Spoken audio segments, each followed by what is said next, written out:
وها هو ألب أرسلان، ذلكم الفتى المسلم الشجاع المؤمن بالله، كان عائدا من إحدى معاركه متجها ببقية جيشه إلى عاصمته خراسان. سمع به إمبراطور القسطنطينية رومانوس، فجهز جيشا قوامه 600,000 مقاتل.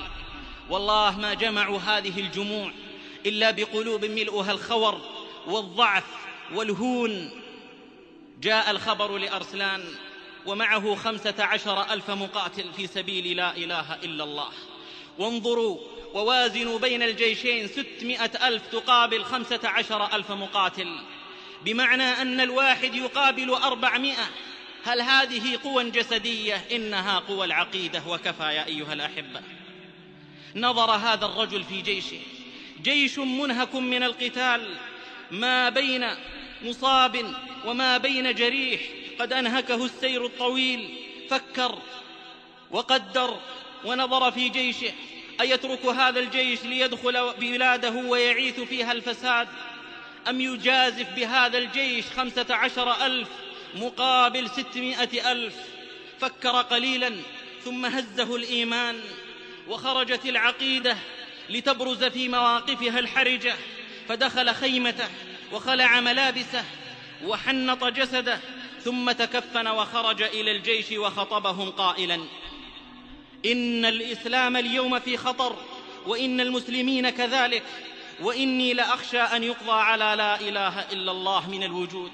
ثم صاح: وإسلاما وإسلاما، ها أنا ذا قد تحنطت وتكفنت، فمن أراد الجنة فليلبس كما لبست، ولنقاتل دون لا إله إلا الله حتى نهلك أو ترفع لا إله إلا الله. فما هو إلا الوحي أو حد مرهف تقيم ضباه أخدعي كل مائل، فهذا دواء الداء من كل عاقل، وهذا دواء الداء من كل جاهل.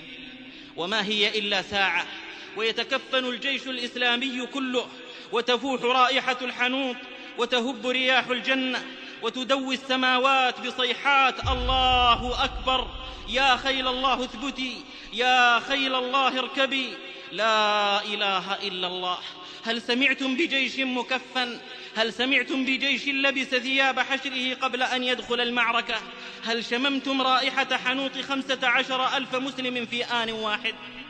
هل تخيلتم صورة جيش كامل يسير إلى معركة يثق أنه من على أرضها يكون بعثه يوم ينفخ في الصور؟ التقى الجمعان واصطدمت الفئتان، فئة تؤمن بالله وتشتاق إلى لقاء الله، وفئة تكفر بالله ولا تحب لقاء الله. ودوت صيحات: الله أكبر، واندفع كل مؤمن ولسان حاله: وعجلت إليك ربي لترضى. تطايرت رؤوس وسقطت جماجم وسالت دماء. وفي خضم المعركة إذ بالمنادي ينادي مبشرا: انهزم الرومان وأسر قائدهم رومانوس. الله أكبر، لا إله إلا الله، صدق وعده ونصر جنده. كم من فئة قليلة غلبت فئة كثيرة بإذن الله. ذهب من جند الله كثير وكثير نحسبهم شهداء، وبقي الباقون يبكون على ما فاتهم من غنائم، لا والذي رفع السماء بلا عمد، لكنهم يبكون لأنهم مضطرون إلى خلع أكفانهم وقد باعوا أنفسهم من الله.